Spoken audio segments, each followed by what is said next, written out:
importa que elas são ensinadas a cada um de nós. Tem muitas pessoas que fazem questão de números, né? Mas eu quero dizer para você, se você tem dificuldade de abrir a sua Bíblia, de procurar um versículo, um capítulo, um livro, se você tem dificuldade, isso não é problema algum. Você só vai ter facilidade no dia que você se familiarizar com ele, com a palavra, com o livro, que é a palavra de Deus. Amém? Então o Senhor fala por parábolas, fala principalmente aos discípulos. E falava por parábolas para dificultar aqueles que iam ali, não para aprender os seus ensinos. Eles estavam ali para buscar falhas, buscar motivos que o pudessem acusar, principalmente através dos escribas, dos fariseus e dos chamados doutores da lei. Por isso que muitas vezes ele falava as coisas e até os próprios discípulos não entendiam. Depois ele tinha que chamar os discípulos do lado. Nós vamos ver isso mais na frente. Mas o Evangelho de Lucas traz essa parábola do Senhor para as nossas vidas nesta noite. Você que vai estar assistindo aí através de algum canal de distribuição, é o Evangelho de Lucas, capítulo 16. Preste atenção, porque nós temos uma aparência enganosa no que se lê aqui em relação ao mundo. Começa assim: disse Jesus também aos seus discípulos: havia um homem rico que tinha um administrador, e este homem foi denunciado como quem estava a defraudar os seus bens. Então, mandando chamar, lhe disse: que é isto que eu ouço a teu respeito? Presta contas da tua administração, porque já não podes mais continuar nela. E o administrador disse consigo mesmo: que farei, pois o meu senhor me tira a administração? Trabalhar na terra eu não posso, também de mendigar eu tenho vergonha. Então começa assim essa parábola, começa assim essa história. Esse homem, um homem de riquezas, tinha um empregado. E esse empregado era como se fosse um gerente de uma loja, um contador, um gerente de um banco. Esse cuidava dos bens pessoais dele, das riquezas dele. É um tempo de agricultura, é um tempo de celeiros. Então ele era que administrava tudo isso aí, as safras, as vendas, recebia o dinheiro, tudo para esse patrão dele. E alguém denuncia a ele que ele está fazendo coisas erradas. E ele fica preocupado, diz aqui no verso 3, trabalhar na terra eu não posso, e também de mendigar eu tenho vergonha. E prossegue assim a palavra de Deus. Esse homem desonesto, esse homem astuto, né? Esse administrador infiel, a palavra diz que ele fala assim: eu sei o que eu farei, para que quando eu for demitido da administração, me recebam nas suas casas. Tendo chamado um dos seus devedores, os devedores do seu senhor, disse ao primeiro: quanto me deves ao meu patrão? E ele respondeu: 100 cados de azeite. Cados é uma medida antiga, né? Então ele disse: toma tua conta, assenta-te depressa e escreve 50. Ou seja, já estava roubando 50. Chama outro depois e pergunta: e tu, quanto deves? E o outro responde: 100 coros de trigo. 100 coros também é uma medida antiga. Disse-lhe: toma a tua conta e escreve 80. Ou seja, estava roubando 20 coros de trigo do seu patrão. E elogiou o Senhor o administrador infiel, porque se houvera atiladamente, porque os filhos do mundo são mais hábeis na sua própria geração do que os filhos da luz. Então esse moço foi pego fazendo coisa errada. Sabia que não podia continuar mais trabalhando ali. Não queria procurar outro emprego, porque talvez as referências dele não iam ser boas com a situação dele. E o que é que ele faz? Chama as pessoas que deviam ao seu patrão e comete mais erros. Faz mais coisas erradas e manda trocar. O patrão confiava nele. Então aquela conta que foi apresentada e todos foram acertar, né? Diz aqui a palavra de Deus. Esse senhor que diz assim no verso 9, e elogiou o senhor administrador, não é o senhor nosso não. Esse senhor é o patrão. Está com S minúsculo na sua Bíblia, deve estar também aí. Porque os filhos do mundo, e esse é o primeiro ensino de Jesus para nós esta noite, eles são mais hábeis na sua própria geração do que os filhos da luz. As pessoas que estão lá fora, os pecadores, os corruptos, os adúlteros, os ladrões, os assassinos, eles são mais organizados do que nós que estamos aqui dentro na casa de Deus. É a mensagem da palavra de Deus para as nossas vidas. Eles são mais hábeis, eles fazem as coisas melhores. Aqui não diz se está fazendo a coisa certa ou errada, mas ele diz que eles são mais hábeis, eles fazem as coisas melhores nesse campo que eles agem do que nós. E eu vos recomendo, segue a palavra, das riquezas de origem iníqua, fazei amigos, para que quando aquelas vos faltarem, esses amigos os recebam nos tabernáculos eternos. Aí faz um jogo de palavras. Essas pessoas que defraudaram mais uma vez, essas pessoas que ao invés de pagar o que tinham que pagar, pagaram menos por causa do mau administrador, essas pessoas agora são obrigadas a abrir a porta das suas casas. Porque se elas são desonestas, quem vai entrar na casa dela? Uma pessoa desonesta. Se são pecadores, eles vão se juntar com quem? Com os pecadores. Nós estudamos no mês passado sobre os Salmos, que nós não devemos estar na roda dos escarnecedores, porque nós nos tornamos um dele. Eu já ouvi a história de crentes como eu e você, meu irmão, que se juntam no meio dos ímpios, e os ímpios começam a falar mal das coisas de Deus, e a pessoa tem vergonha de defender o reino de Deus, e termina praguejando, termina blasfemando. Isso é que a palavra de Deus nos alerta, e nos ensina para que nos afastemos disso, para não nos contaminarmos com isso. Quem é fiel no pouco, é fiel no muito, e quem é injusto no pouco, também é justo no muito. Até o pastor Jorge, que estava me traduzindo aqui a semana passada, ele fez um pouco de confusão.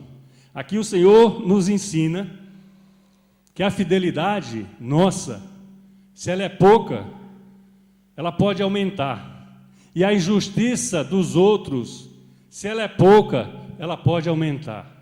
Mas elas não andam juntas. É luz e treva. Não pode andar juntas as coisas de Deus com as coisas do mundo. Nós vamos ver no verso seguinte, nós não podemos amar duas situações, dois senhores, duas causas completamente diferentes. Então, se você também é fiel no pouco, o Senhor pode te colocar muito pela tua fidelidade no pouco. Mas muitas vezes não coloca, porque a partir do momento que você tem, você deixa de ser fiel ao Senhor. Pode deixar. E a pessoa, quando ela é injusta, ela continua sendo injusta, porque diz aqui, se pois não vos tornaste fiéis na aplicação das riquezas de origem injusta, quem vos confiará a verdadeira riqueza? Até quando nós cometemos pequenos deslizes, se nós não nos regozijarmos, transformarmos, de palavra difícil, ministro? Se nós não buscarmos a mudança, a transformação, nós não podemos superar aquilo dali. Muitas vezes nós estamos vindo na casa de Deus, nós servimos ao Deus, mas nós temos coisas presas na nossa vida que nós não conseguimos tirar dela, e é difícil. E eu estou dizendo para você que todos nós podemos ter o que eu chamo de prisões, e é uma coisa normal. O mundo jaz no maligno. A maior parte de nós veio do mundo, ainda pode ter coisas, carregar jugos, fardos do mundo. Mas Senhor pode nos livrar desses males, mas às vezes nós não queremos, às vezes nós não nos esforçamos, queremos fazer da nossa maneira para mudar a situação, e não conseguimos. Por isso que o Senhor nos ensina aqui, como eu vou confiar a você a verdadeira riqueza? Como eu vou colocar na tua mão alguma coisa para você administrar, se você é infiel, se você é astuto, se você é desonesto, como aquele homem? É muito difícil, mas não é impossível. Porque nós não estamos lidando com coisas naturais, nós estamos lidando com coisas sobrenaturais. A nossa pátria é aqui, mas não é mais aqui. É difícil a gente entender isso vivendo no meio do mundo. Nós hoje já temos que estar mirando lá em cima, para o céu, para a eternidade. Os mais velhos talvez tenham, né, essa condição de já olhar, os mais novos nem tanto, mas é uma necessidade, porque senão nós corremos o risco de entrarmos no mesmo caminho que eles estão entrando. Muitas vezes, né, pessoas nossas começam a se relacionar, jovens, moças e rapazes, filhos nossos, começam a se relacionar com pessoas fora da igreja. E ao invés de atraí-las para a igreja, essas pessoas atraem elas, os nossos, para fora da igreja. Por quê? Foi dito aqui na palavra de Deus. Presta atenção na palavra de Deus. As coisas desse mundo, as pessoas deste mundo, elas estão mais organizadas do que as pessoas do reino de Deus neste mesmo mundo. Nós vamos para um estudo aqui daqui a pouquinho para finalizar o entendimento dessa palavra. Então, quando o Senhor está trazendo esse ensino à sua igreja, dá a impressão que Ele está elogiando o pecado, o furto ou o roubo, ou a corrupção, aquilo que aquele homem estava praticando. Não. O Senhor jamais faria uma coisa dessa. É difícil de entender porque as pessoas não procuram a palavra de Deus. As pessoas às vezes vão naqueles versículos que lhes são interessantes ir. As pessoas às vezes só procuram respostas que agradam ao seu coração, ao seu espírito. Não o espírito, né? A sua alma, a sua personalidade. Por isso a confusão. Então, quando ele fala que os do mundo são mais organizados, na verdade eles são. É fato visível em todos os aspectos da nossa vida. Como vou confiar, meu irmão, minha irmã, uma riqueza verdadeira nas tuas mãos, se a tua fidelidade, ela oscila de acordo com as dificuldades da vida? Eu sei que tem irmãos aqui que estão passando dificuldades de toda sorte, em áreas diversas, mas nós temos que ir com Deus. Muitas vezes nós estamos buscando atalhos, muitas vezes nós estamos querendo, na nossa força, mudar a circunstância, muitas vezes estamos buscando auxílio no lugar errado, como está aqui no nosso boletim, né? Aquele pastor do Oriente, ele sempre ia na frente do rebanho, porque se viesse algum ataque, ele estava ali na frente. E ele ainda acrescenta: não te preocupa com amanhã, irmão meu. A Bíblia diz: para o mal basta o dia de hoje. Cada dia tem o seu próprio mal. Por que você já está pensando no mal de amanhã? Deus já vai estar lá no teu amanhã. Você vai despertar amanhã, Deus já está no teu caminho, Deus já está disponível. Ele já fez o que você precisa fazer no dia de amanhã. Ele já te livrou, Ele já te abençoou, porque Ele é fiel, Ele não muda. Nós podemos oscilar na nossa infidelidade ou na nossa fidelidade, mas o Senhor não muda. Ele não é homem para que minta, diz a palavra de Deus, nem filho do homem para que erre, ou nos faça ir por caminhos errados. E aqui no verso 12: se não vos tornastes fiéis na aplicação do alheio, quem vos dará o que é vosso? Ou seja, aquele administrador, ele era infiel, foi astuto, foi desonesto. Por quê? Porque ele tinha nas mãos algo que não era seu, e não foi fiel com seu patrão, quem lhe dera o emprego. Quantas vezes na nossa vida nós podemos ter cometido esse engano, esse erro, não é? Com nossos patrões, com sócios. Quantas vezes?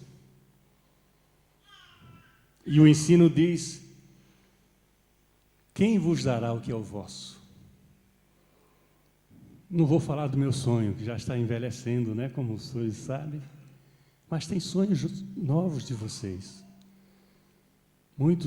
Alguns de vocês me pedem para estar orando, me falam de coisas que estão planejando, pedem conselhos, pedem orações.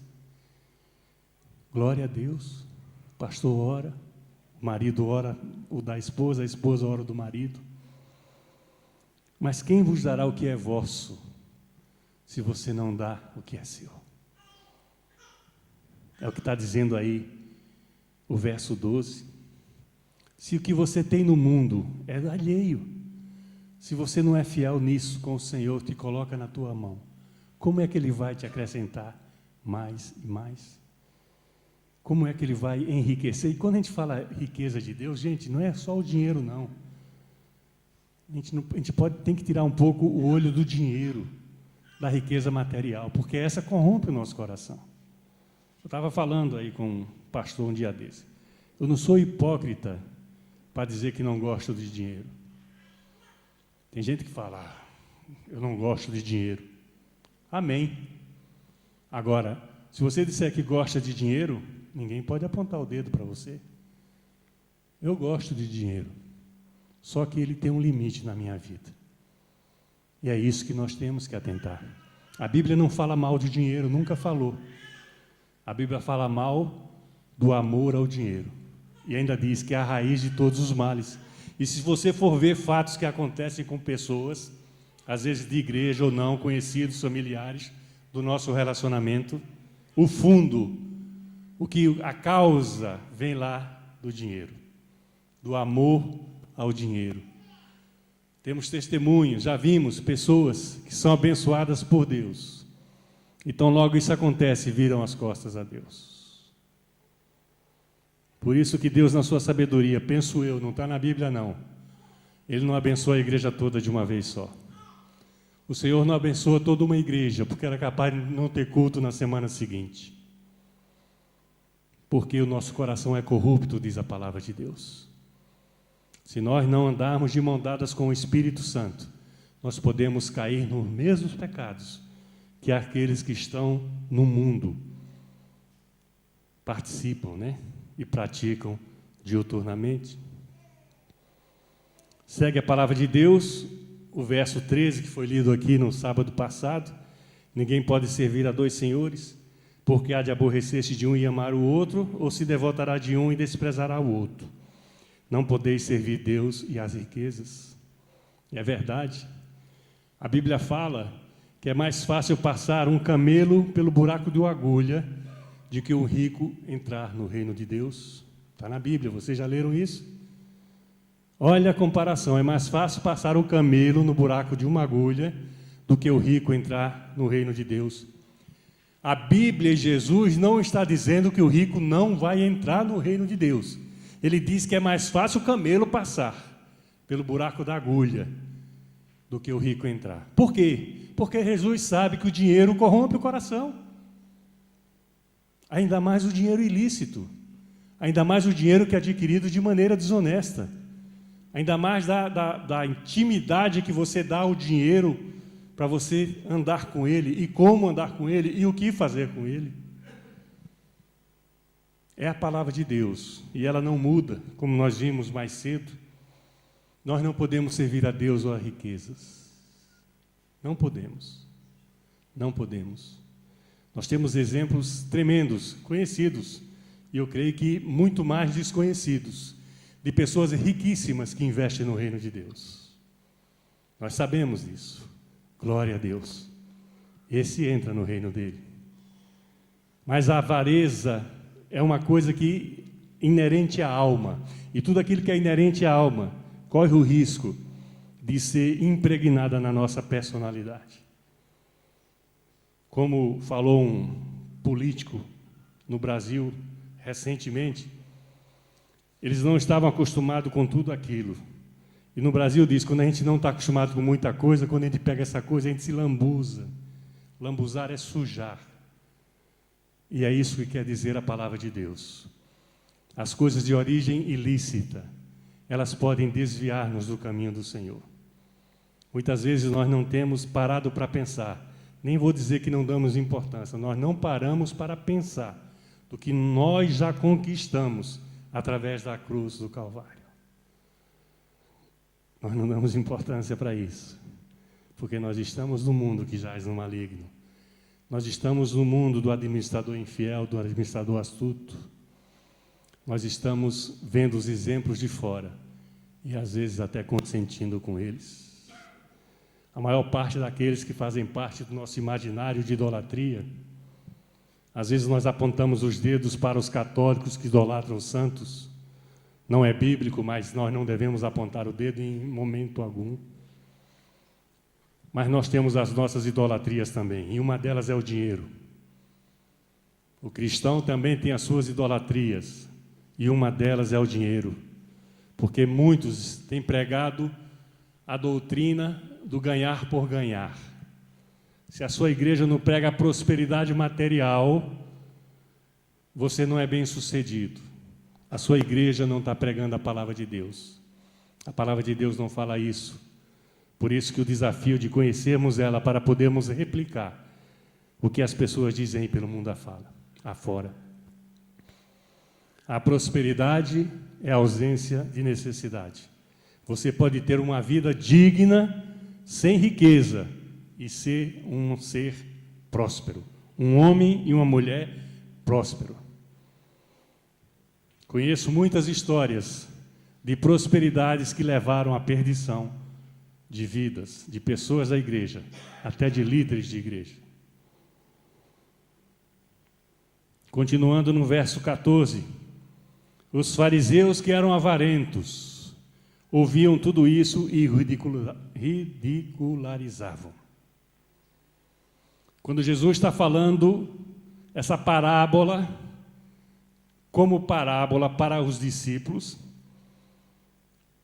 tinha ali fariseus, escribas, doutores da lei ouvindo, como em muitas outras vezes, mas não para aprender, como eu creio que todos nós aqui estamos aprendendo hoje, com a palavra de Deus, mas estavam ali para buscar a ocasião de acusá-lo. Por isso que aqui fala na palavra de Deus, eles ouviam isso e ridicularizavam a Jesus. Quando Jesus fala que não pode amar a Deus e as riquezas, eles davam gargalhadas ali. Tentavam Jesus cair no ridículo. Mas Jesus lhe disse: vós sois o que vos justificais a vós mesmos diante dos homens. Mas Deus conhece o vosso coração, pois aquilo que é elevado entre os homens é abominação diante de Deus. Muitas vezes nós damos um valor muito grande às pessoas que têm posses ou posições sociais, ou detêm o poder de alguma coisa. E às vezes nós não damos honra, nós não honramos ao nosso irmão e à nossa irmã em Cristo, que vive uma condição simples, difícil até, mas digna, porque é servo ou é serva de Deus. E quando Jesus morreu, morreu por ela ou por ele também. Abominação diante de Deus. Cuidado, meu querido e minha querida, para que nós não nos tornemos isso no meio da nossa caminhada, adorando a criatura ao invés do Criador. Depois que aconteceram aqueles lamentáveis fatos em Paris, e nos últimos 40 a 50 dias, foram evitados em torno de 20 a 25 novos atentados em cidades grandes de países como a França, Inglaterra, Alemanha, Bélgica e Espanha, entre outros. Amanhã pode ser muito tarde para nós começarmos a andar de mãos dadas com Deus. Ensina a sua palavra. Nós não estamos livres de nada. Essa semana mesmo, em 3, 4 países diferentes. Mas não é dada importância a isso, porque não é num centro grande, desenvolvido. Mas essa semana, hoje mesmo, em Burkina Faso, de ontem à noite para hoje, um país africano. No Egito, a semana passada, antes de ontem, em Istambul, há 3 dias atrás. Todos os dias, lá e cá, nós temos o risco de sermos surpreendidos por algo nas nossas vidas. E que nós temos feito por isso? Que importância nós temos dado no nosso dia a dia? Para finalizar, na Bíblia, aqueles 2 últimos versos que foram lidos hoje, já no começo deste culto, a lei e os profetas vigoraram até João. Há uma separação do Velho Testamento para o Novo Testamento. É uma separação histórica. É uma separação de redenção. Jesus Cristo. Aquilo que foi previsto lá no começo da Bíblia. faremos o homem à nossa imagem, à nossa semelhança, será. Se concretiza no Novo Testamento. Então aqui o Senhor ensina, a lei e os profetas vigoraram até João, porque era o olho por olho, o dente por dente. Mas através de Jesus vem a graça, através de Jesus vem um arrependimento, através de Jesus vem a transformação. Nós vimos aqui, a semana passada, apresentando a criança, nós vimos aqui que a mãe já estava purificada, ou seja, ela já podia entrar no templo. Eram coisas do passado. Nós vimos aqui que o irmão não trouxe, né, as pombinhas ou as rolinhas, né, para pagar pela apresentação, mas isso eram coisas passadas. A palavra diz que o sangue de bodes, o sangue de carneiros não podem apagar os pecados do homem. Por isso que Deus provê o Cordeiro perfeito, provê Jesus Cristo em nosso favor, para nos transformar definitivamente. E aqui fala, desde esse tempo vem sendo anunciado o Evangelho do Reino de Deus, e todo homem se esforça para entrar nele. Meu querido, minha querida, eu quero alertar, como igreja de Cristo que somos aqui em Durham, na Inglaterra, nós temos que nos esforçar para entrar no Reino de Deus. Está sendo pregado por aí, que basta crer e ser batizado para ser salvo. Isso está na palavra de Deus. Mas depois dessa condição, nós não podemos estar a fazer o que o mundo aí fora está fazendo. Porque nós temos que lutar, como diz a palavra de Deus aqui, esforçar para entrar no reino de Deus. Não vai ser fácil. E é impossível, pastor, de maneira nenhuma. É uma decisão. E é minha ou sua. Não é do marido em favor da esposa, não é da esposa em favor do marido. Não é da jovem em favor do irmão ou da irmã, carnal, em favor do namorado ou da namorada, o primo. Não, não. Ela é individual. É para cada um de nós. O arbítrio é nosso. Nós fazemos o que queremos. Jesus nos ensina quem queremos ser. Queremos receber das riquezas do reino? Como nos lambuzarmos, né? Como eu falei aqui agora há pouco, com as riquezas do mundo.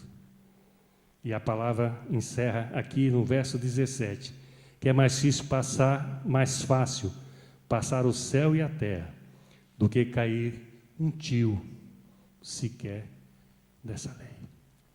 As coisas não vão mudar no mundo por causa das mudanças que no mundo há. O Senhor não muda, mas o Senhor é justiça. O Senhor ama, e ama tanto que deu Jesus em nosso favor. Mas Ele é justo. Tem gente que está achando que nem julgamento vai haver mais no final dos tempos. Que quem está salvo não passará pelo julgamento. A palavra não diz isso. Mas cada um pensa o que quer. Mas é bom que pense atrelado à palavra de Deus. No Evangelho de Marcos, que é anterior aí, se você quiser abrir, no capítulo 4, 2 versos, apenas para referendar aquilo, como eu iniciei a leitura desse texto e desse estudo do dia de hoje, quando Jesus fala por parábolas, porque Ele falou muito por parábolas. E aqui também, falando de uma parábola conhecidíssima, mas Ele alerta aos seus discípulos. A partir do verso 10 diz assim, Marcos 4:10, quando Jesus ficou só, os que estavam junto dele, com os 12, o interrogaram a respeito das parábolas. Quando ele estava no meio da multidão, dos fariseus, daqueles que queriam ridicularizá-lo, daqueles que queriam pegá-lo em algum erro, daqueles que queriam acusá-lo, ele falava por parábolas. E os discípulos às vezes não entendiam, como alguns de nós podemos não entender a palavra de Deus, que é pregada, que é estudada na igreja todos os sábados. Mas o que é que ele fala? Eles interrogaram e ele responde, Jesus responde aos discípulos, a vós outros é dado conhecer o mistério do reino de Deus, mas aos de fora tudo se ensina por meio de parábolas. Para que vendo, vejam e não percebam. E para que ouvindo, ouçam e não entendam. Para que não venham a converter-se e haja perdão para eles. Por quê? Porque eles não estavam ali para se converter. Eles estavam ali para acusar. Eles estavam ali para atrapalhar. Eles estavam ali para desacreditar. E passou Jesus, e o evangelho saiu dali de Jerusalém, foi de Samaria, saiu da Judeia, e foi se expandindo, e eles iam atrás, desacreditando os apóstolos. Os judeus, principalmente, iam desacreditando em todas as igrejas, todas as cartas de Paulo fala isso, que eles iam tentando desacreditar a palavra de Deus, e o mundo aí fora está fazendo a mesma coisa hoje, para que quem está aqui dentro saia da igreja e vá para um grupo organizado no pecado, toda sorte de pecado que o mundo oferece. Por isso que Jesus falava por parábolas, porque as pessoas que querem ouvir a palavra de Deus, elas vão para a casa de Deus, não para testar a palavra que é pregada pelo pastor, não para olhar para o vestimento do irmão, da irmã, não para conferir o tom de voz de quem está no louvor, não para ver quem dá ou quem não dá o dízimo na casa de Deus. Ela tem que vir aqui para ouvir a palavra de Deus, e ela não vai ser dita com parábolas, ela vai ser dita com acentuação, com pontos, com vírgulas, clara, e se você tem dúvida, você pode perguntar depois. Se você tem dificuldade, o pastor, o obreiro, o diácono, o presbítero, ele vai fazer você compreender a palavra de Deus. Você não precisa pregar os exemplos de fora, porque Deus não vai ser fiel com você, como Ele não foi com o administrador astuto, o administrador desonesto.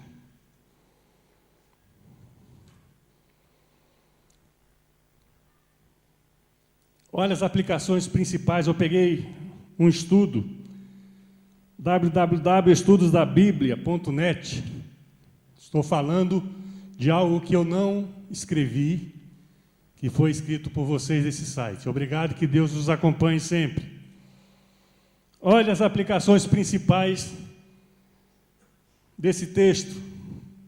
A principal lição que Jesus tirou dessa história, ela é chocante. O Senhor elogiou o administrador desonesto porque agiu astutamente, pois os filhos deste mundo são mais astutos no trato entre si do que os filhos da luz. Isso está ali no verso 8. É evidente que Jesus não apoia a desonestidade por parte dos seus servos, mas ele observa como o mundo está melhor servido por seus servos do que Cristo pelos dele. As metas são totalmente opostas, mas os mundanos são mais diligentes em cuidar dos seus corpos do que os cristãos em cuidar das suas almas.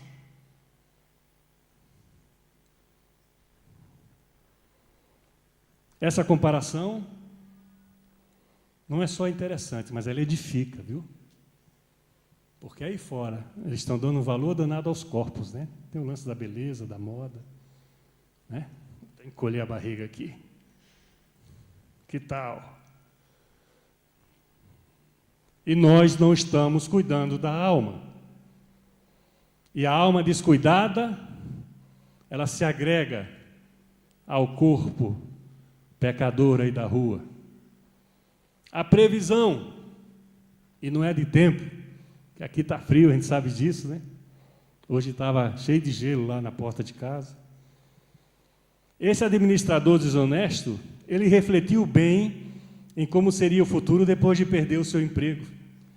Pessoas do mundo sempre planejam o futuro, valendo-se de seguro, investimento, escolas, previsões de mercado, etc. Será que os cristãos estão igualmente atentos ao futuro? Eu não estou dizendo aqui para você não ter sua poupança, não fazer um seguro de vida, não, nada disso. Só que a sua preocupação não pode ser exclusivamente essa, diz o Senhor. Vamos perder nossa posição nesta vida e precisamos nos preparar bem para o futuro. O problema que cristãos enfrentam, às vezes, é uma visão curta. Pensamos demais no imediato, mas é imperativo que usemos as oportunidades atuais para conseguir amigos depois desta vida. Não é aqui não, hein? Legal, né? Não nos deixemos ficar distraídos pelas preocupações e os interesses de hoje, mas focalizemos sempre o lar eterno que almejamos. Porque isso aqui vai passar. Saiu alguma coisa com a Débora no seu parto, irmã? Ela veio nuazinha, né? Com choro. A gente vem sem nada ao mundo. O que é que a gente leva quando a gente dá aquele caixãozão? A caminho de uma cova, ou aqui tem muita cremação, né? O que é que a gente leva? Nada. Tem nem espaço. Por que a gente está preocupado tanto com as coisas aqui da terra, gente? Por que não dá um pouquinho de importância para do céu? Que vai ser a vida eterna. Eu já vi um irmão falando aí, pastor, vi na Bíblia aí que lá no céu a gente vai viver cantando o dia todo. Começa a treinar aqui na terra, meu irmão. Custa nada. Cantar é tão legal. Às vezes a gente canta só no banheiro, na ducha, né, no chuveiro. E cansa. Eu cumprimento todo mundo na rua quando eu estou caminhando, fazendo minha caminhada. Alguns riem, eu vejo que alguns respondem assim meio... Mas é porque as pessoas no mundo elas estão opressas mesmo. Agora, muitas delas se surpreendem e ficam alegres quando a gente dá um bom dia, nunca nos viu antes. Mas é uma coisa tão simples. Por quê? Porque eu estou aqui de passagem, eu nem sei se eu vou ver, nunca tinha visto aquela pessoa, nem sei se eu vou ver de novo. Mas eu sei para onde eu vou.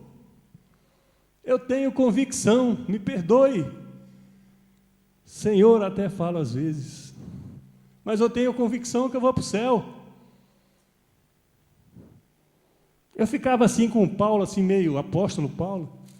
Quando ele falava, Deus é minha testemunha, eu falava, poxa, esse cara é folgado. Vai que ele põe logo Deus de testemunha? Mas é verdade. Deus é minha testemunha e tem que ser tua. E tua também aí, psicólogo do Senhor. No céu não vai precisar não, teu diploma lá, olha. Mas estude, conclua seu curso, que o Senhor é contigo.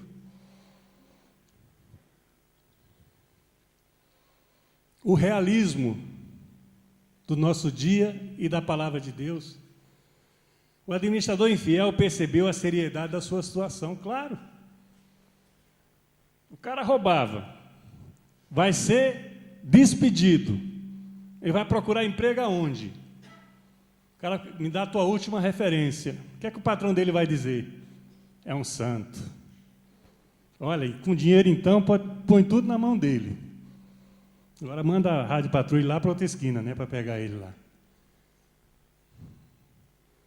Ele não chorou, nem se lamentou, mas encarou as realidades e começou a se preparar. Se preparar, olha o que ele faz, né?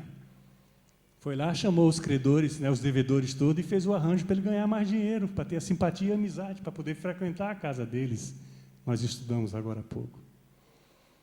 Nós, às vezes, queixamos da dificuldade dos mandamentos do Senhor e da frustração com nossas situações, mas nós precisamos enfrentar os fatos de modo corajoso e decisivo. Não temos como mudar os fatos. Quer gostemos, quer não.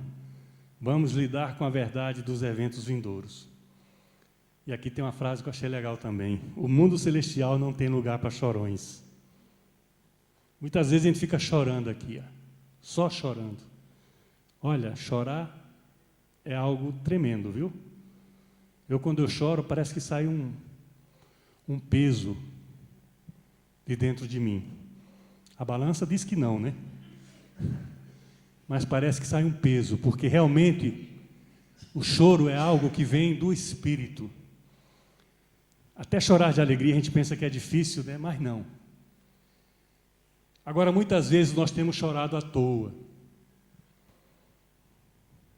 porque nós não temos confiado nas promessas do Senhor para a nossa vida. Muitas vezes, quando o trovão soa, Muitas vezes, quando a dificuldade entra na nossa casa, nós choramos e não tomamos posse, ou não iniciamos a luta com os instrumentos que Deus disponibiliza para nós todos os dias através da sua palavra. Não temos comunhão com o Senhor como deveríamos ter. Parece aquela história, né, do professor com os alunos. Quem estudou, só um levanta a mão. Aquela classe não deve ter boas notas no final do ano letivo. Compreenderam a parábola? Povo de Deus. O mundo celestial não tem lugar para chorão. Porque o que é que a Bíblia diz? Que lá vai ser alegria todo dia. Olha que coisa bacana. Todo dia você vai estar sorrindo. Já falamos da cantoria, né? Aí você descansa, para de cantar um pouquinho nas ruas de ouro e começa a sorrir. Alegria. Não haverá choro, não haverá ranger dos dentes, não haverá sofrimento. Nós não padeceremos mais de nada, porque nós estaremos andando de mãos dadas com os santos do Senhor. Sejam santos, porque eu sou santo, diz o Senhor Deus. Então todos nós aqui somos santos pela santificação do Senhor nas nossas vidas, por compreender e por valorizar o plano salvífico que nos foi dado. Já estamos caminhando para o final. A prontidão. O que é que vocês entendem por prontidão? Ficar alerta, ficar de olho. A Bíblia fala que Ele virá de um momento para o outro e nós temos que estar preparados. Muitas vezes o mundo tem nos feito estar despreparados para a vinda de Deus. Eu tenho alertado a vocês que vocês não deixem de fazer o que vocês gostam de fazer. A Bíblia não fala isso. Você faz aquilo que você gosta de fazer. Ir a um cinema, ir a um restaurante, se você pode. Ter um carro melhor, uma casa melhor, se o Senhor te abençoa nessa área. O teu relacionamento com a tua família, que é o mais importante, marido e esposa, esposa e marido, com os filhos. Teu trabalho, que é uma bênção. O corpo de Cristo, a igreja de Cristo, a obra de Deus que você faz parte dela. Tudo isso você pode fazer. Deus não quer que você deixe de fazer. Digno é o trabalhador do seu salário. Se você trabalha, você tem que ter o seu salário e você tem que usufruir dele. Mas você não pode viver por causa do dinheiro, a palavra ensina. Porque ele é a raiz de todo o mal, quando você começa a amar mais a ele do que as coisas de Deus. Então nós temos que estar de prontidão, vigiar e orar, e essa expressão tem várias vezes na Bíblia. Este servo, ele agiu na hora. Quando ele soube que ele ia ser despedido, ele começou a contagem regressiva dele como funcionário daquele patrão. Ele foi bem decisivo, aproveitando o pouco tempo que restava sem demorar para nada. E ele utilizou as oportunidades que estavam na mão para preparar casas futuras. Ele precisou cometer mais erros, mais pecados, para se beneficiar lá na frente. Casas futuras. Nós já temos o lar celestial disponível para nós. Por que lutar por coisas que não nos vão acrescentar nada? Nosso problema muitas vezes é que adiamos demais as coisas que devemos fazer. Essa vai para mim, para vocês e para vocês. Sempre temos boas intenções e pretendemos mudar um dia, mas esse dia nunca chega. Esse dia sempre é adiado. Este homem entendeu que logo perderia seu emprego e por isso não demorou nenhum minuto. Se soubéssemos com certeza que nossa vida findaria daqui a um ano, mudaríamos alguma coisa? Um ano. Passa rápido, né? De fato, Cristo é capaz de voltar em menos de um ano. Ou poderíamos morrer antes disso? Se estivermos pretendendo fazer mudanças um dia, esse dia chegou. É hoje. Esse dia é hoje. Esse dia é hoje.